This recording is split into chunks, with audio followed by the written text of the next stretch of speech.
네, 이제 시작해 볼게요. 2018년은 제게 참 다이나믹했던 것 같아요. 책에서만 보았던 일들을 겪은 수많은 영혼들을 만나게 되었거든요.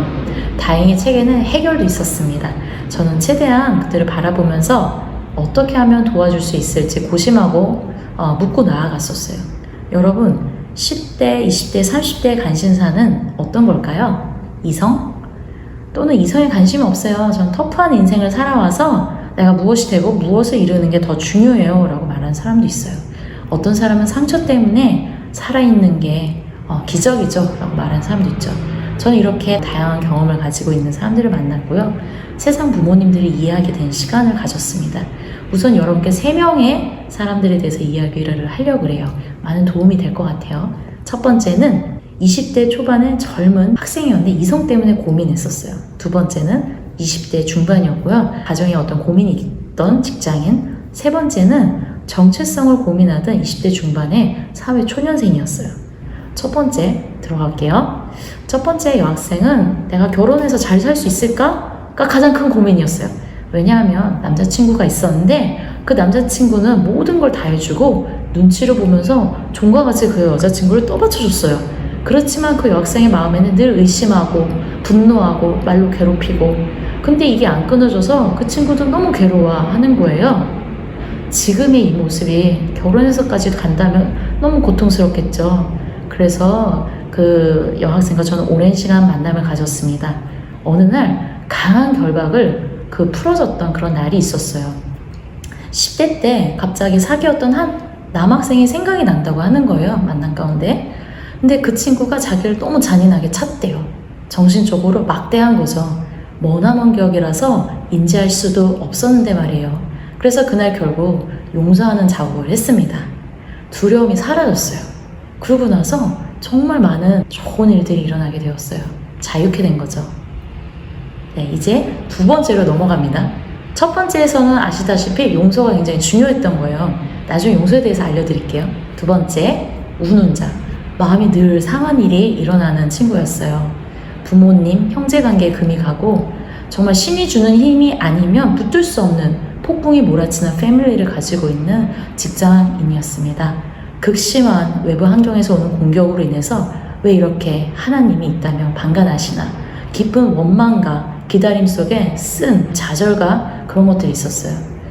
함께 그 친구를 알던 많은 사람들이 있었죠. 소수의 사람들이긴 한데 그 상황이 있는 것과 같이 한마음으로 폭풍을 지나갔던 것 같아요. 저희도 그 이후에 우리를 강하게 건재하게 하시는 그 하나님을 바라볼 수 있도록 끊임없이 시각의 변화와 눈의 초점이 흐려지지 않도록 생각과 마음의 변화가 일어나도록 도와줬었어요.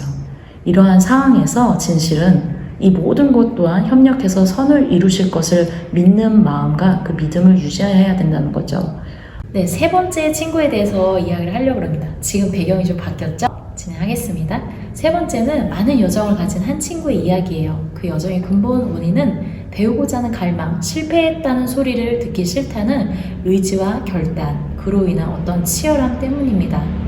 그녀를 알면서 그 아픔에 대해 생각할 때 이랬더라면 어땠을까 하는 상상을 합니다. 좀 더 지식에 대한 갈망을 줄이고 삶을 단순하게 살아갈 수 있다면 얼마나 심령이 편안했을까.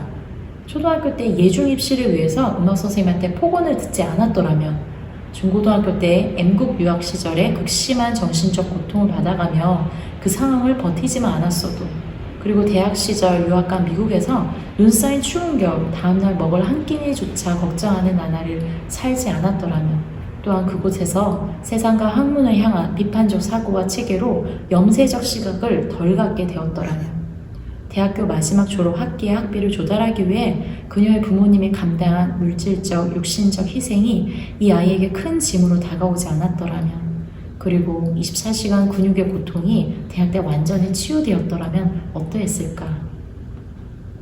저는 그녀의 기어포도 비판적인 눈빛을 잊을 수가 없습니다. 표현과 표출의 강렬한 갈망들, 상대적 비교와 세상에 대한 지식을 얻기 위한 바람들 너무 강했어요. 그녀를 향한 많은 이들의 진정한 사랑과 배려가 절실했습니다. 미국에서 살다 한국 생활과 사회에 적응하기 위해 많은 시간을 아팠습니다. 오랜 시간이 흘렀습니다. 남의 이목과 실패한 자라는 말을 들을까 두려워했던 그녀. 그 말들이, 그 시선들이 아무렇지 않고 무의미한 단어가 되고 자신이 생각한 실패를 피하기 위해서 이제 자신을 상하는 일에 방임하지 않길 간절히 바람합니다. 최근 그녀와 연락을 하게 되었습니다. 그녀는 솔직히 말해주었습니다. 여전히 욱하고 남들보다 잘나길 좋아하고 지적 탐닉도 세고 인정 욕구도 강하다고.